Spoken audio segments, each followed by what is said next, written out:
ബോബി ഒരു student union നേതാവാണ്. കോളേജിലെ വിദ്യാർത്ഥികളുടെ ഏതു പ്രശ്നവും സ്വന്തം പ്രശ്നമായി ഏറ്റെടുത്ത് മുന്നിൽ നിന്ന് പോരാടും.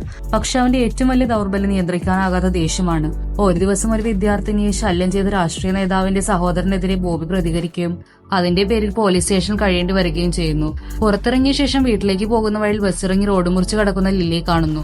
ചെറിയ തർക്കത്തിന് ശേഷം അവളുടെ കയ്യിൽ നിന്ന് പണം വാങ്ങി ബോബി പോയി. പിന്നീടാണ് മനസ്സിലായത് ലില്ലി തന്റെ അയൽവീട്ടുകാരുടെ കസിനാണെന്ന്. ലില്ലി ഒരു മികച്ച ക്രിക്കറ്റ് താരമാണ്. ഇന്ത്യൻ ടീമിൽ കളിക്കുക എന്നാണ് അവളുടെ സ്വപ്നം. ഒരു ക്രിക്കറ്റ് മത്സരത്തിൽ കളിക്കാരുടെ കുറവ് വന്നപ്പോൾ ലില്ലി കളിക്കാൻ ഇറങ്ങുകയും ആദ്യ പന്ത് തന്നെ സിക്സർ അടിച്ച് എല്ലാവരെയും ഞെട്ടിക്കുകയും ചെയ്തു.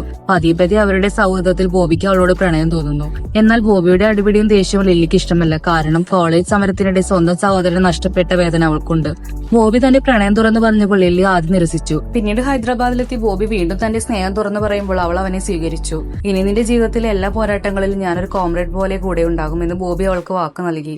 എന്നാൽ വീണ്ടും ഒരു രാഷ്ട്രീയ സംഘർഷത്തിൽ ബോബി കുടുങ്ങുന്നു. അവന്റെ ദേഷ്യവും അക്രമവും കണ്ട ലില്ലി തകർന്നുപോയി.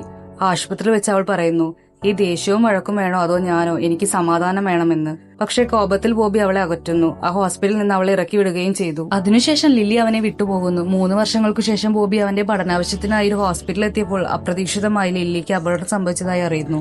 മാനസികമായി തകർന്ന് അവളെ യാത്രയ്ക്ക് കൊണ്ടുപോയി ജീവിതത്തിലേക്ക് തിരികെ കൊണ്ടുവരുന്നു. പിന്നീട് ലില്ലി ക്രിക്കറ്റ് ഉപേക്ഷിച്ചതായി പറയും. അതിനുശേഷം ബോബി ലില്ലിയുടെ സുഹൃത്തിനെ കണ്ടുമുട്ടിയപ്പോഴാണ് യഥാർത്ഥ സത്യം അറിയുന്നത്. മികച്ച പ്രകടനം കാഴ്ചവെച്ചിരുന്ന ലില്ലിയെ south zone cricket chairman Ramesh Raj തന്റെ ടീമിലേക്ക് ക്ഷണിക്കുന്നു.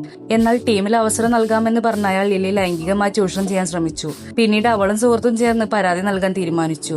എന്നാൽ അക്കാദമിയിൽ വെച്ച് അയാൾ അവളെ ശാരീരികമായി ഉപദ്രവിക്കുന്നു. അക്കാദമിയിൽ നിന്ന് മടങ്ങുന്നതിനിടെ ലില്ലിക്ക് ഗുരുതരമായ അപകടം സംഭവിച്ചു. ഇതെല്ലാം അറിഞ്ഞ ബോബി തന്റെ കൂട്ടുകാരുമായി നേരെ രമേശ് രാജിന്റെ ഓഫീസിലെത്തി അയാളെ മർദ്ദിച്ചു. തുടർന്ന് ലില്ലിയോട് പോലീസിൽ പരാതി നൽകാൻ ആവശ്യപ്പെട്ടെങ്കിലും ഭയന്ന ലില്ലി അതിന് തയ്യാറായില്ല. അവളുടെ അച്ഛൻ അവളെ കൂട്ടിക്കൊണ്ടുപോയി. അതിനാൽ ബോബി തന്നെയാണ് രമേശ് രാജിനെതിരെ പരാതി നൽകിയത്. സംഭവം വലിയ വാർത്തയായി. എന്നാൽ സ്വാധീനത്തിന്റെ ബലത്തിൽ ബോബിക്കെതിരെയാണ് കള്ളക്കേസ് രജിസ്റ്റർ ചെയ്തത്. പോലീസുകാർ ബോബിയെ അറസ്റ്റ് ചെയ്തു. പിന്നീട് കോടതി ഉത്തരവിനെ തുടർന്ന് ഡൽഹിയിൽ നിന്നെത്തിയ പ്രത്യേക അന്വേഷണ സമിതിയുടെ മുമ്പാകെ ലില്ലിയും ബോബിയും രമേശ് രാജും ഹാജരായി. അന്വേഷണത്തിനിടെ ഭയം കാരണം ലില്ലി ആദ്യം സത്യം മറച്ചുവെക്കുന്നു. എന്നാൽ രമേശ് റാവു അവളെ അപമാനിച്ചപ്പോൾ വർഷങ്ങളായി അടക്കി വെച്ച വേദനയോടെ അവൾ സത്യം തുറന്നു പറഞ്ഞു. അവളുടെ ധൈര്യത്തിനു ശേഷം രമേശ് റാവുവിനെ ആ സ്ഥാനത്ത് നിന്ന് നീക്കുകയും അറസ്റ്റ് ചെയ്യുകയും ചെയ്യുന്നു. ലില്ലിക്ക് വീണ്ടും ക്രിക്കറ്റിലേക്ക് മടങ്ങാനുള്ള അവസരം ലഭിച്ചു. അവസാനം ലില്ലി പറയുന്നു, എല്ലാവരുടെ ജീവിതത്തിലും ഒരു കോമ്രേഡ് വേണം. ഇതും പറഞ്ഞ് അവൾ ബോബിയുടെ അടുത്തേക്ക് ഓടിപ്പോകുന്നു.